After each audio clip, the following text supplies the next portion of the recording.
Bismillahirrahmanirrahim.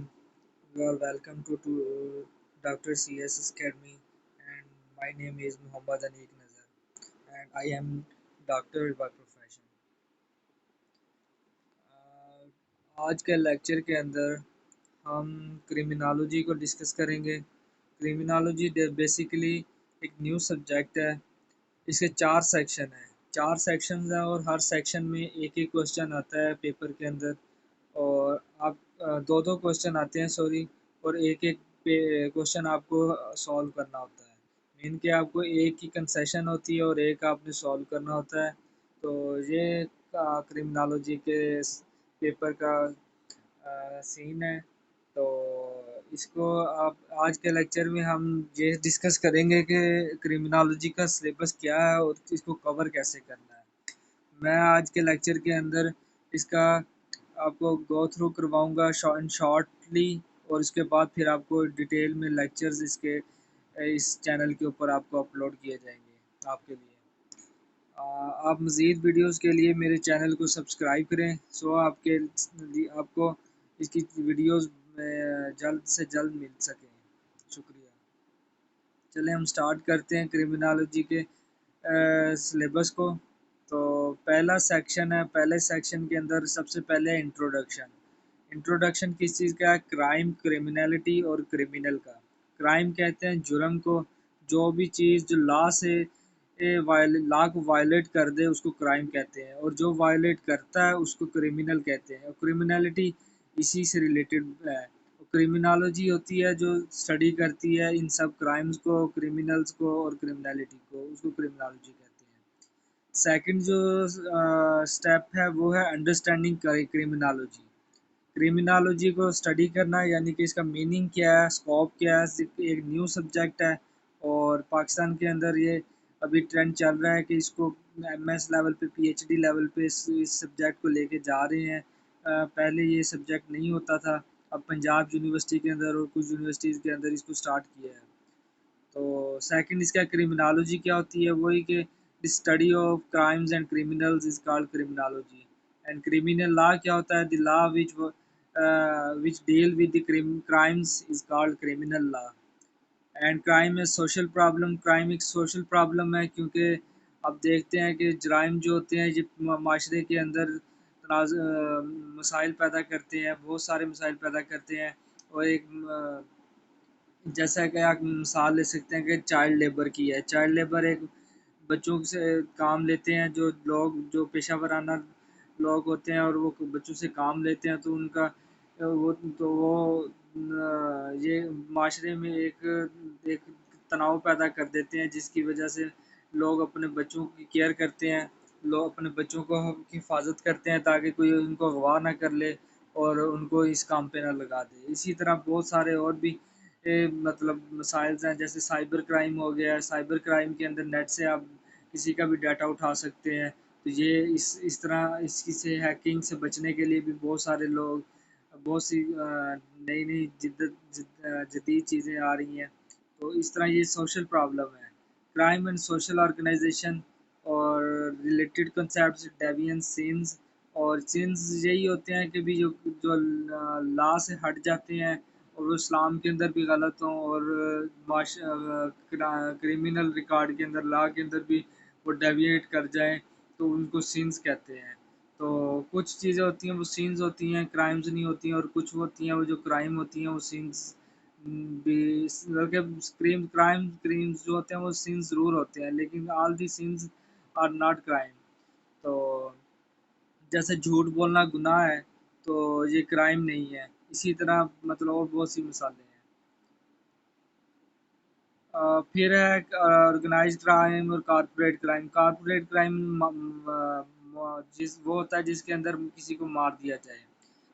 Third और third section है crime and criminals. इसमें क्रिमिनल्स की टाइप्स लिखी हुई हैं कि कौन कौन सी टाइप्स है, यानी कि ओकेजनल क्रिमिनल्स, वो क्रिमिनल जो कभी कभार कोई क्राइम करते हैं। हैबिचुअल क्रिमिनल जो आदी हो जाते हैं किसी भी क्राइम करने के, मतलब चोरी चकारी करने के, किसी को मर्डर करने के, क्राइम क्रिमिनल्स वो जो आदी हो जाए। प्रोफेशनल क्रिमिनल्स होते हैं जो अपने किसी स्पेसिफिक वे के अंदर क्राइम को करें।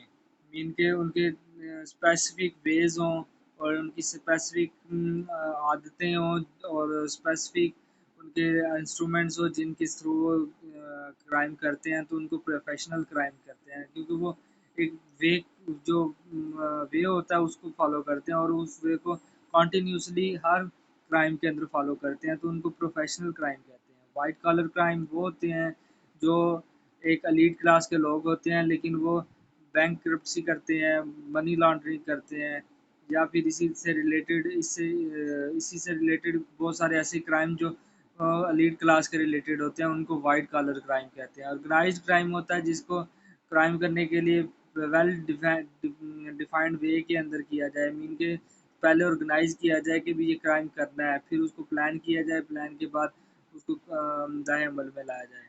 और कारपोरेट होते हैं जिनके अंदर किसी को मार दिया जाता है। चौथा सेक्शन है क्राइम एंड क्रिमिनलिटी। ये थ्योरेटिकल पर्सपेक्टिव्स हैं, इसके अंदर थ्योरीज लिखी हुई हैं। तो ये थ्योरीज आपने आपको इंशाल्लाह डिटेल के अंदर आपको मैं पढ़ाऊँगा, लेक्चर दूँगा इस डॉक्टर CSS चैनल के ऊपर और डॉक्टर CSS अकेडमी के ऊपर इंशाल्लाह ताला। और इसके लास्ट पे इस्लामिक पर्सपेक्टिव क्या है क्राइम का। तो इस्लाम के अंदर क्राइम को गुनाह समझा जाता है, इसको बुरा समझा जाता है, तो इसके ऊपर बहुत सारी हदीस हैं और कुरान के अंदर आयात हैं, तो इंशाल्लाह इसके ऊपर भी एक डिटेल लेक्चर होगा। सेक्शन 2 है, सेक्शन 2 भी 25 मार्क्स का है। इसके अंदर से भी आपको 2 क्वेश्चन होंगे और 1 क्वेश्चन अटेम्प्ट करना होगा। तो पहला सेक्शन सेक्शन 2 का जो पहला पार्ट है उसके अंदर है juvenile delinquency and juvenile justice system.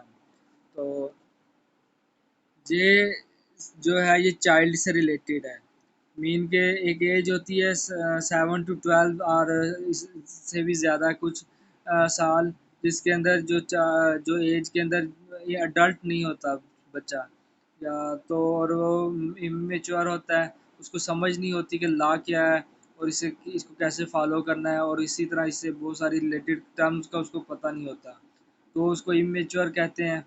तो उस एज को जुवेनाइल भी कहते हैं।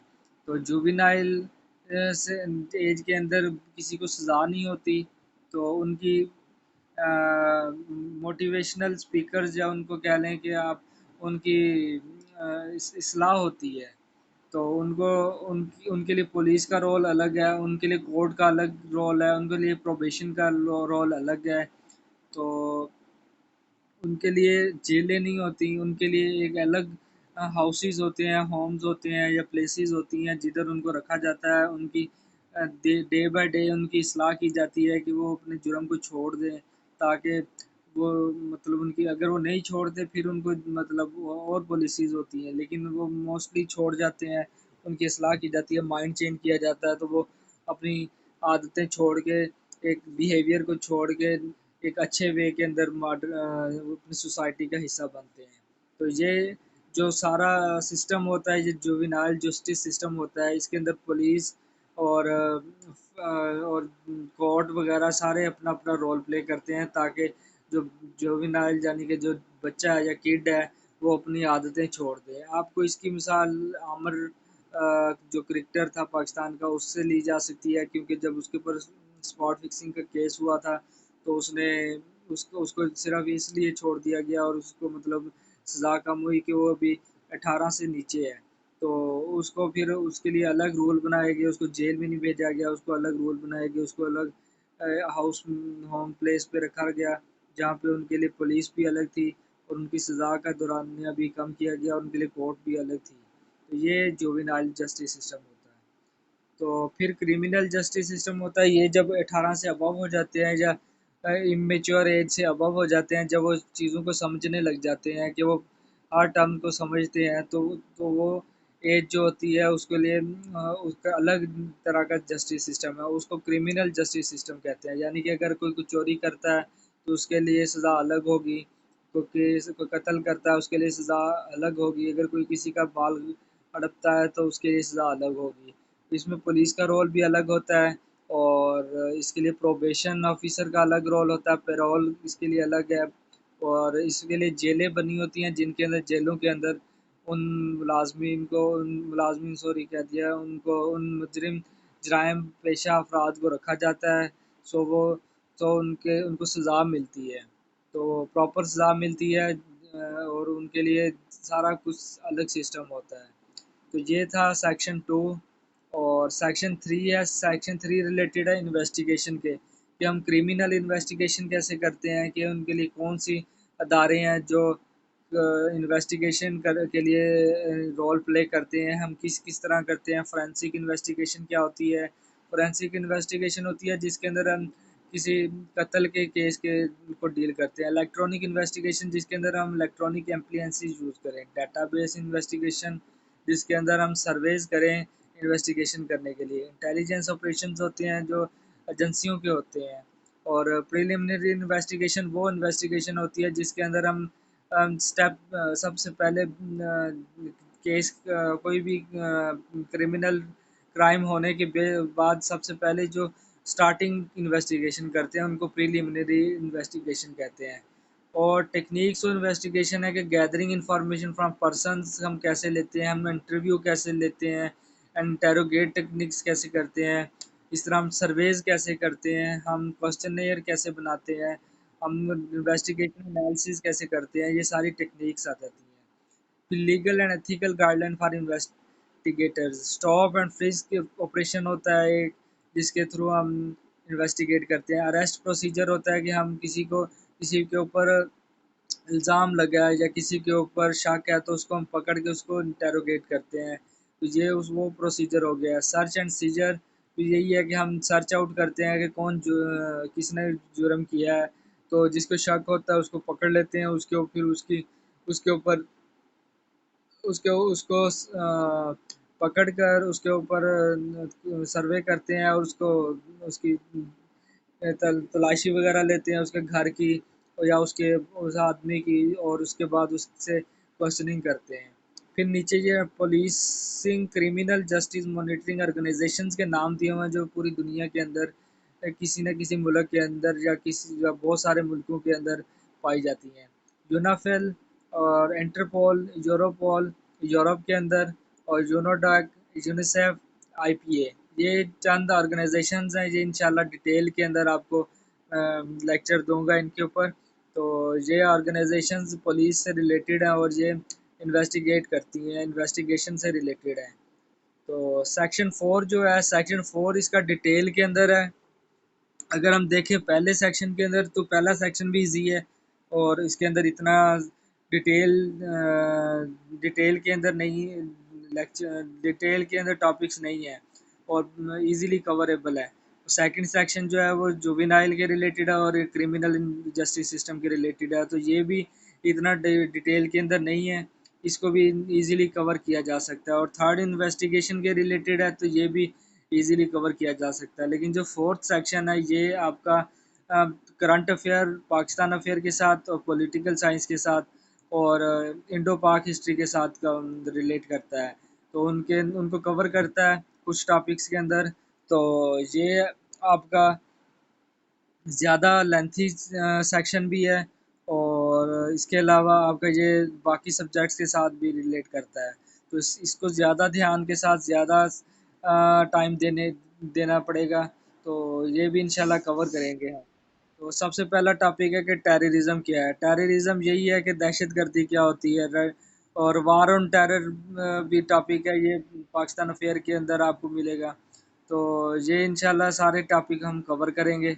Media representation of crime and the criminal justice system क्या है, modern law enforcement and crime prevention क्या है, intelligence led policing, community policing, private public partnership, ये टॉपिक्स भी इंशाल्लाह कवर करेंगे।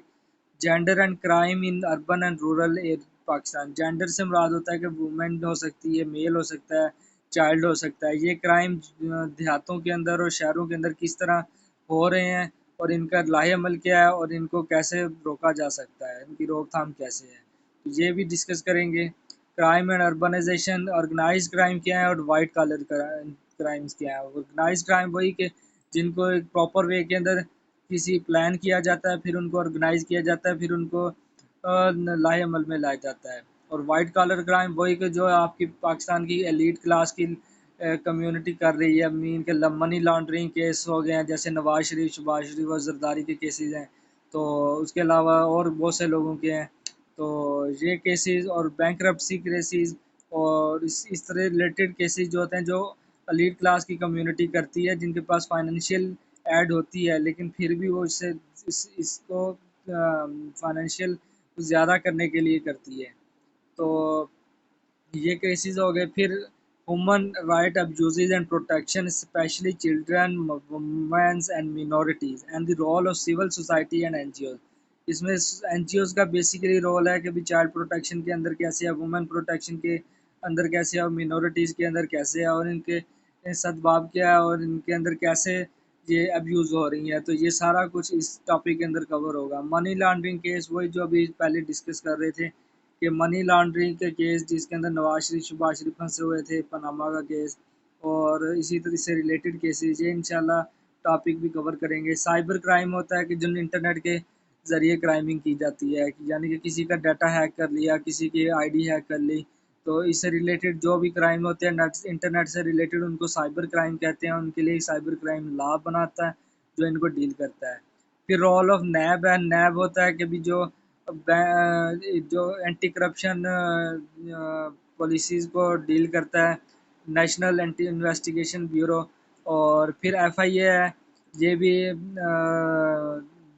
स्मगलिंग के केसेस को डील करता है। फिर एएनएफ है, एंटी न्यूरेटिक फैक्टर्स, ये भी नारकोटिक फैक्टर्स, ये भी इसी से रिलेटेड है कि ये डील करता है स्मगलिंग वगैरह को या नारकोटिक्स वगैरह को। तो ये इंशाल्लाह ताला ये क्रिमिनोलॉजी का सिलेबस है। तो ये इंशाल्लाह हम नेक्स्ट वीडियोस के अंदर स्टडी करेंगे और इंशाल्लाह कवर करेंगे। तो क्रिमिनोलॉजी का सिलेबस इतना ज़्यादा नहीं है, लेकिन ये 4 सेक्शंस के अंदर है। इंशाल्लाह इसके ऊपर चंद लेक्चर्स के अंदर इसको कवर करने की कोशिश करेंगे हम। जज़ाकल्लाह। Please like my channel so videos come so आपके पास ये वीडियो जो है ये जल्द से जल्द आ सके।